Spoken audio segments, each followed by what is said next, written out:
Hello there and welcome once again to The Verdict. Mick Cornett with Kent Meyers. We're here every week meeting interesting people and dealing with topical issues, and today a topic that really affects every Oklahoman. Yeah, we hit both of the things you mentioned on this show. We've got an interesting person in the person of Mike Brose, who's the executive director of the Oklahoma Mental Health Association, and we're dealing with the topic that needs attention, homelessness. Yeah, we talk about it a lot in urban areas, but it really is a statewide issue. Mike's going to be able to tell us more about homelessness in Oklahoma and what we're doing about it currently and what we can all do going forward. That's today's show on The Verdict.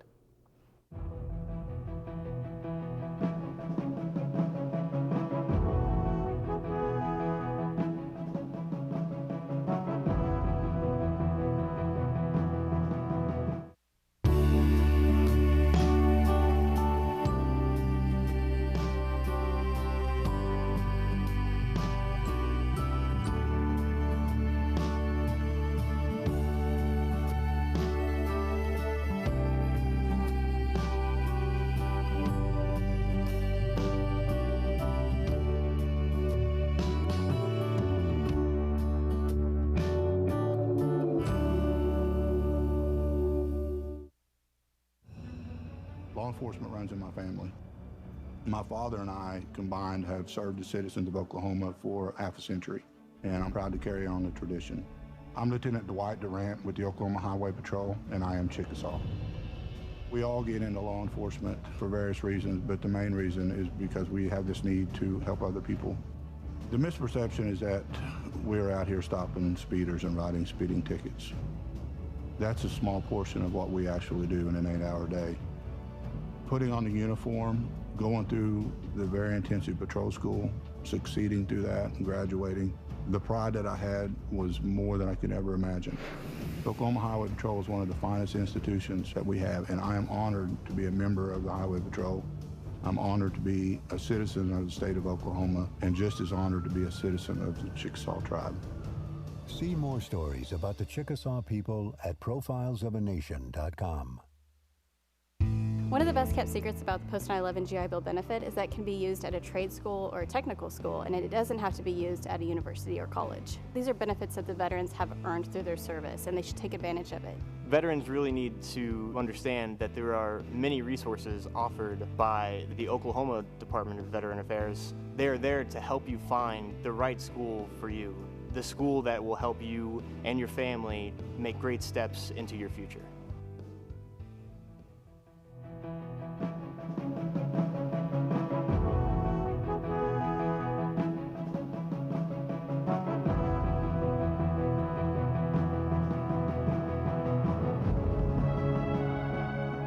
Welcome back to the set of The Verdict. Mick Cornett with Kent Meyers, and Kent's going to introduce today's guest.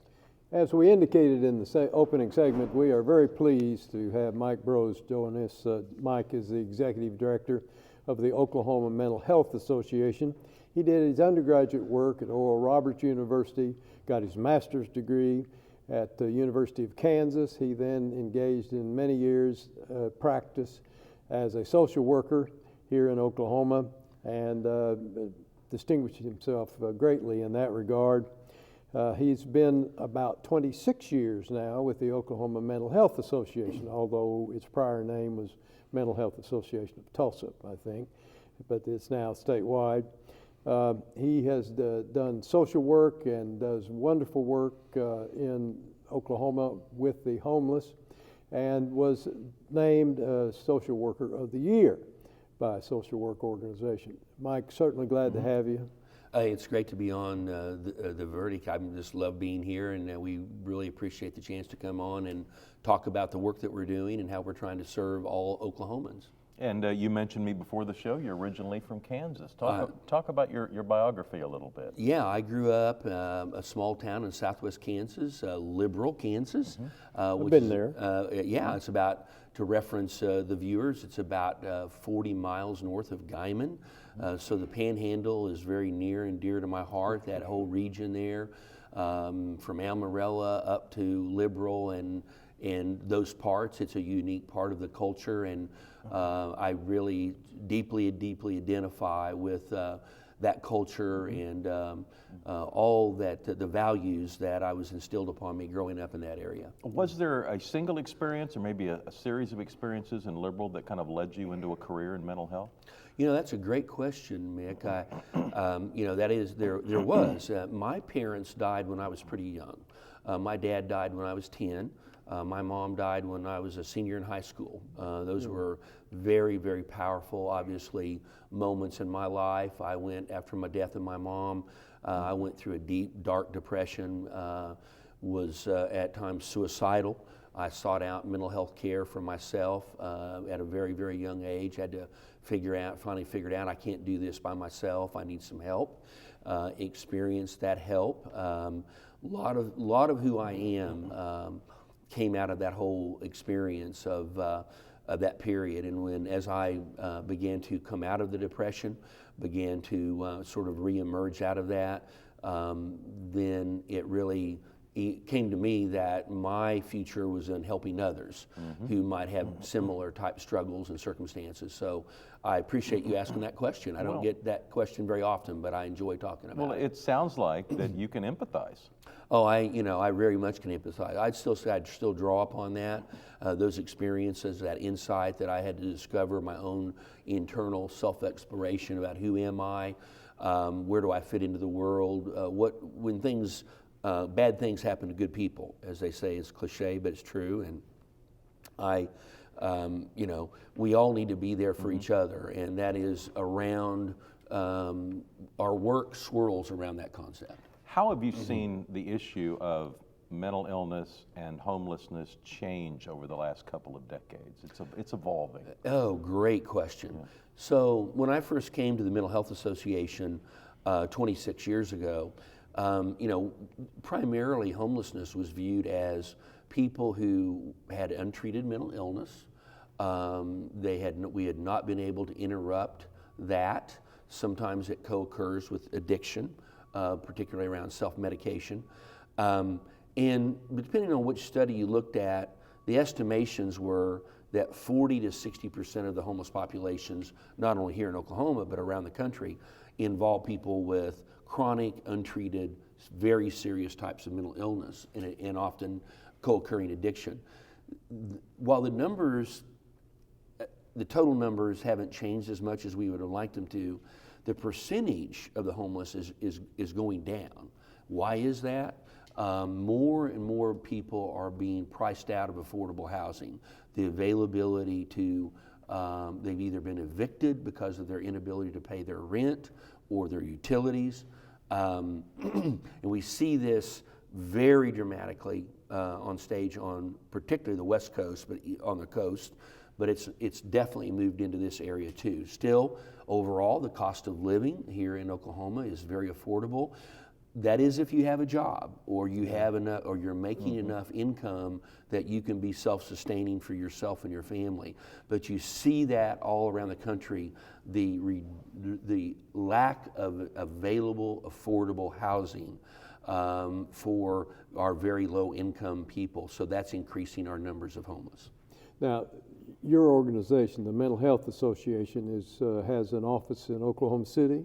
We do. And do you have another one in Tulsa? We have offices here in Tulsa, and we have offices in Oklahoma City, and we're at 400 North Walker Avenue in Oklahoma City, and we're over at 5335 East 31st Street in Tulsa. And so we have operations in both communities. On a percentage basis, not just a sheer numerical basis, on a percentage basis, which community, Oklahoma City or Tulsa, has more folks in the homelessness category? They are actually extremely comparable. Right. Both cities, any city in the country or community of any size that receives HUD funding that serves, sometimes we call it McKinney Act money, that comes into a community to address homelessness issues, is required to have a point-in-time count, a one-night count that occurs usually in the coldest dead of winter for some specific reasons why they do it then, and people branch out. Both communities do that. When you look at what's called, HUD would call by definition, chronic homeless numbers. The numbers in the two cities are very comparable.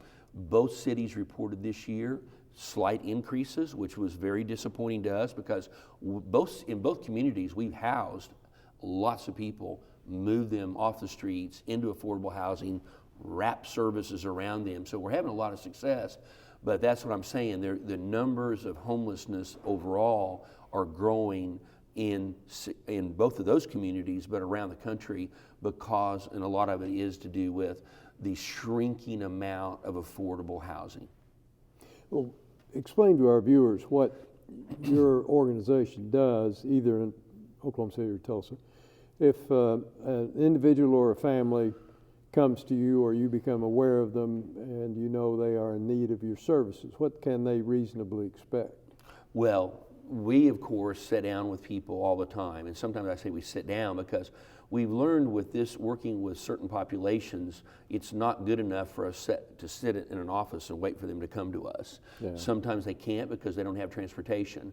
Sometimes they just can't for lots of different reasons. So we have to go to them a lot of times. So in both cities, we've got a growing amount of street outreach, going to meet people right where they're at, begin to engage them. So the first thing we've got to do is we've got to do an assessment, we would call it, about what's going on with them. Again, meeting them where they're at, what is their current circumstances, how can we help? We want to, and I really think it's important for your viewers to understand the Mental Health Association of Oklahoma does not do this in a vacuum. We are interrelated with all of our community partners in both Oklahoma City and in Tulsa. We're of course a partner agency with both United Ways and both communities.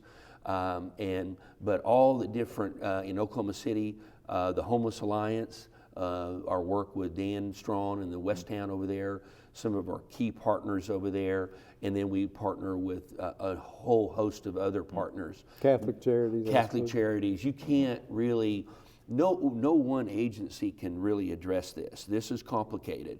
People and families have very complex issues that contribute to them not having housing, having untreated mental illness, dealing with addiction, getting services, and of course, we're trying to keep all those individuals out of the criminal justice system. And we could talk about that further also as you want to. We'll do that in the next segment. Mike Brose is an expert on mental health and deals with homelessness throughout the state of Oklahoma. He's our guest today on The Verdict.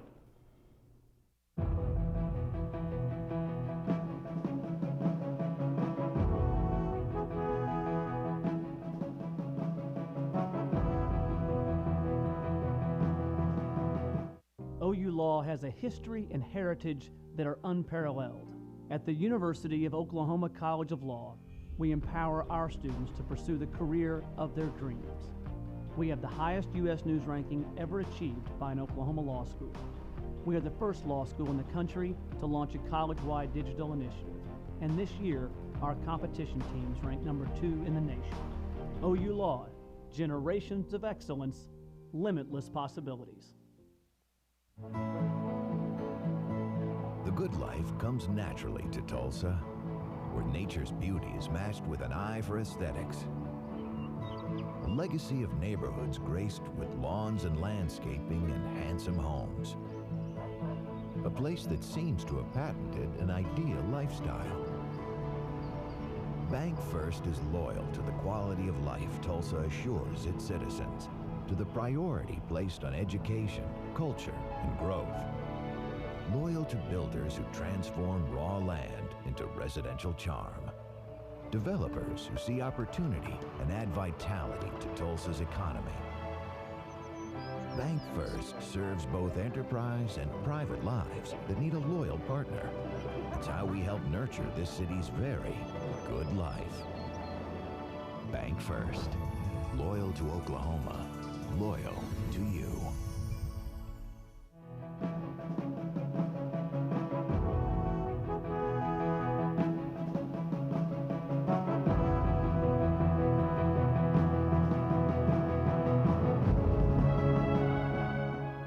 Welcome back to the set of The Verdict. Mick Cornett with Kent Meyers and our guest Mike Brose. Mike, talk a little bit, if you will, about the other organizations with whom you share information and trade services and jointly provide services to your clients. Absolutely. I mean, it is like a whole group of us. Of course, in the Tulsa community, there's an entity called A Way Home for Tulsa, which is a organization that involves 30 different private, faith-based, public entities who work together to, in that instance, to end chronic homelessness. In Oklahoma City, it looks a little bit different, but again, it's a whole collaboration. Again, I mentioned in Oklahoma City, the Homeless Alliance is great partners. We're more and more, I'm going to be talking in this week to a group from the VA. The Veterans Administration and their work, the Veterans Administration has done enormous investment in outreach to our homeless veterans. We don't want our veterans homeless on our streets. We want them in housing, getting the services they need. The VA, they've become huge partners with us. We talked earlier about goodwill. People, it's about helping people regain self-sustainability. If you think about, first, you got to have a place to live. And of course, we employ what's called housing first. Let's get people back into housing first. Let's wrap services around them. Let's begin to address their physical health care needs, their mental health care needs, and I want to not fail to mention their dental care needs. Neighborhood Services Organization in Oklahoma City is one of our great partners over there. They have a nonprofit dental clinic. Neighbor for Neighbor in Tulsa is a great partner. It does dental work also, as well as you mentioned Catholic Charities. And so we try to stabilize that. So once you have that, then we can begin to work with employers, to have employers partner with us to help people get employment, and then they start to have consistent and become self-sustainable again. So that's always the goal. That's all we all want, is be as self-sustainable as we possibly can for as long as we can. And some of our neighbors here in Oklahoma, they need a little help with that. And so all of these different partners I've mentioned, and I didn't mention all of them even close to it, they all are very, very intricately, we're all intricately involved with each other. It does seem like the numbers, especially nationally, continue to grow through They the do. years. And a lot of people trace that back to a decision maybe 35 years ago when the federal government and thus the state government started retreating from the responsibilities of dealing with mental health and addiction and those types of things. Do you see a theme there in that storyline? Does that have some merit? Yeah, I think it even goes back further than that when, as new medications came online, we began to discover that these medications can be highly effective addressing particularly the very forms of most serious types of mental illness. When I use that term, I'm talking about schizophrenia, bipolar disorder, serious major depression, and there's a few others. And so as people were deinstitutionalized, out and back into the communities, the whole idea was to really do a lot of investment into community-based services, which, by the way, they work really well. There just aren't enough of them. And that's where it goes back to that funding, that retraction of funding instead of investing in that. And what's really sad is, so then you begin to see the growth of homelessness across the country, and then the incarceration of individuals who would never be involved with the criminal justice system other than the fact that they have untreated mental illness. So they've got into the jails, they've got into the prisons, and so you've got them basically, we've got a situation here in the country, Oklahoma's included, where we're incarcerating nonviolent offenders who are really ill. And so now everything's trying to move back the other way, and there's an incredible effort, which is interesting because in the political world, in the funding world, it's one of the very few issues right now, unfortunately, that reds and blues can get together and work together on is criminal justice reform. And it has really become very much of a bipartisan effort, and we're all very thankful. We're all trying to really use this moment to try to impact that and get people back in the community, create them back into self-sustainability with their families, create taxpayers. And so it's an exciting time to see that happening, but we do need more funding. If your organization becomes aware of a family, we'll say, that is homeless, what how do you actually get them into a home? What steps do you take? Do you build it? Do you buy it? Do you rent it? Well, that's a great question.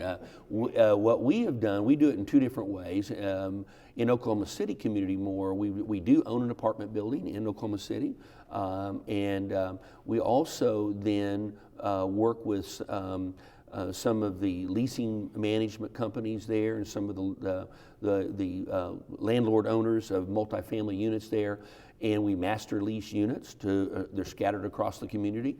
Here in Tulsa, the model's been, we've done some of that, but primarily in Tulsa, we have worked with funders and we have actually purchased our housing and own it debt-free, which allows us to keep our rents lower, move people in, and it's a mixed-use model. We have market rate people living with people who used to be homeless.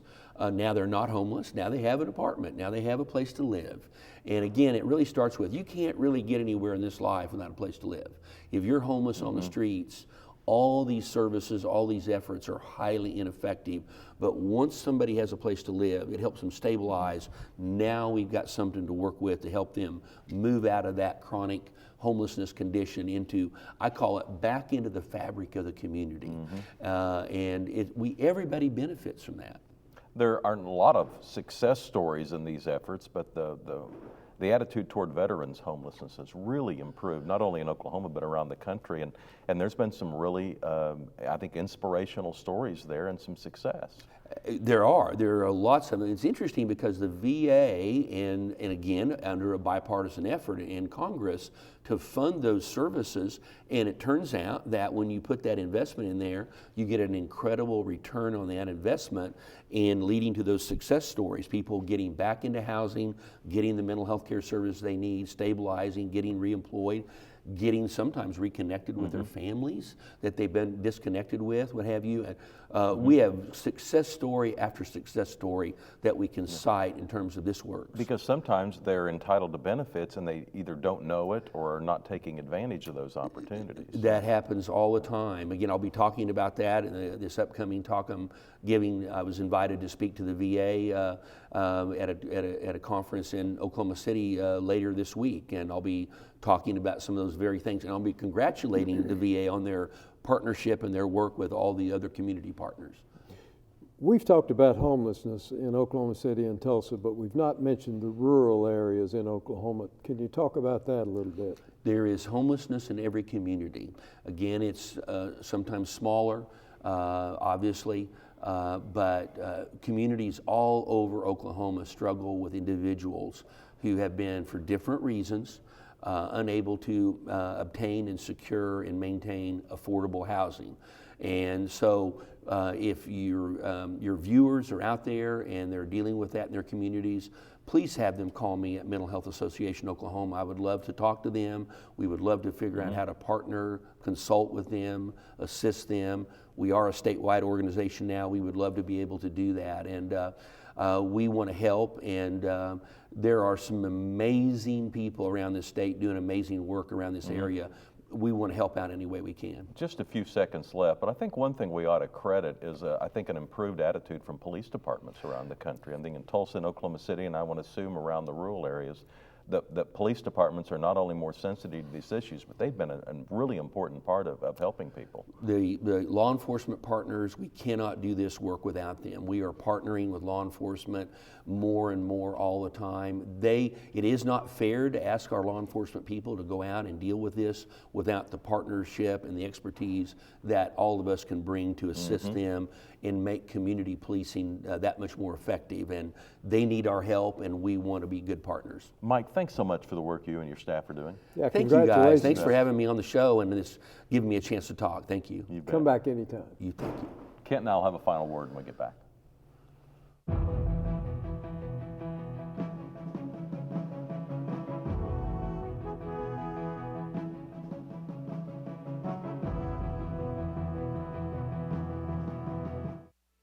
It used to be okay in teachers' lounges. It used to be okay in maternity wards. It was okay in sporting arenas, college campuses, and office spaces. But now that we understand the deadly dangers of secondhand smoke, that's not okay anymore. So why is it okay that thousands of employees are exposed to it every day at work? Bottom line, it's not okay. Let's protect hardworking Oklahomans. Join the fight at stopswithme.com. All children deserve a life of hope and love, but sometimes they experience a life of pain, neglect, and abuse. When that happens, each child deserves all the quality assistance and representation that can be offered in our legal system. For more information, call 23-CHILD. Oklahoma Lawyers for Children, helping to bring hope and love back to the lives of abused children. You will always be mom and dad to me.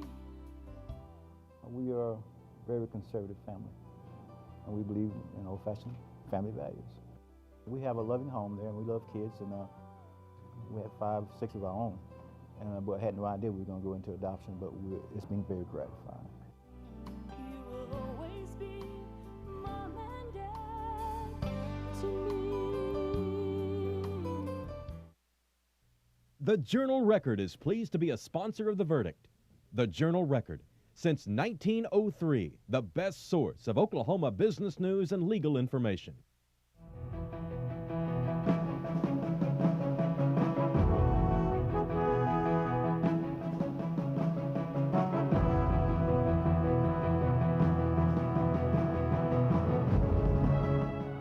Welcome back to the set of The Verdict. Mick Cornett with Kent Meyers, and we're wrapping up the show with Mike Brose, in which we touched on mental illness and homelessness and, you know, the challenges that are still there, but also some of the success stories that we're witnessing. Yeah, there are a few people in Oklahoma, maybe none, that have as much experience in dealing with this and much qualification as Mike has. And he is obviously enthusiastic about it, and I'm sure doing a good job.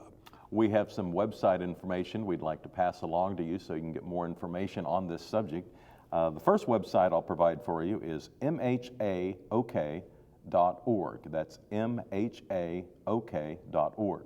And of course, we have a website, and I'd love to give you that address so you can go on and tell us about a guest you'd like to see or a subject you'd like to see Kent and I cover on a future edition of The Verdict. That website is theverdict.tv. Want to thank Mike, and we certainly appreciate him coming by and all the efforts that he and his staff make. And be sure and go on our website and talk about a future show that you'd like to see. But that's going to do it for this week. For Kent Meyers, I'm Mick Cornett, and we'll see you next week right here on The Verdict.